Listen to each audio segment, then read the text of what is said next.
বন্ধুরা এখন আছি ভাইরাল অন্বেষার দিদির দোকানে। আর এই দেখো কিন্তু চিকেন বিরিয়ানির হাঁড়িটা খুলে গেছে।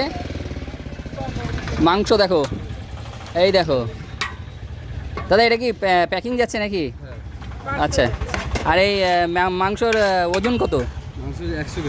100 গ্রাম। আর সাথে কি ডিম থাকছে? আচ্ছা আচ্ছা। আর এই পাশে যেটা দেখছো এটা হচ্ছে আনলিমিটেড যাচ্ছে, কিন্তু একজন বসে খাবে তার জন্য আনলিমিটেড রাইস যাচ্ছে। এই দেখো, এই দেখো পুরো ঝরে ঝরে পড়ছে একদম।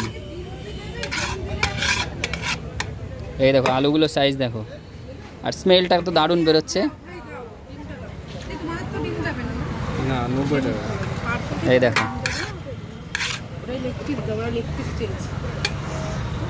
এই দেখো লেগ পিস বেরিয়ে গেছে। এটা হচ্ছে আনলিমিটেড যাচ্ছে। 100 গ্রামের কিন্তু চিকেন থাকছে, একটা বিগ সাইজের আলু থাকছে, আর একটা ডিম থাকছে। আর এই দেখো আনলিমিটেড রাইস যাচ্ছে। রাইসটা দেখো একদম পুরো একদম ঝরে ঝরে পড়ছে কিন্তু। এই দেখো, এই হচ্ছে আনলিমিটেড। তোমরা এসে রাইস যত পারো বসে খেতে পারো। এটা হচ্ছে আনলিমিটেড বিরিয়ানি অন্বেষা দিদির দোকানে। দিদি দাম কত রাখছো? এক পিস ডিম দিয়ে 100 টাকা আনলিমিটেড বসে খেলে, আর ডিম বাদে তোমার এক পিস চিকেন আর তোমার এক পিস আলু দিয়ে 90 টাকা। 90 টাকা, তাই তো? আচ্ছা ঠিক আছে। তো বন্ধুরা তোমরা কিন্তু ঝটপট চলে এসো। আজকের থেকে কিন্তু শুরু হয়ে গেল অন্বেষা দিদির দোকানে চিকেন বিরিয়ানি।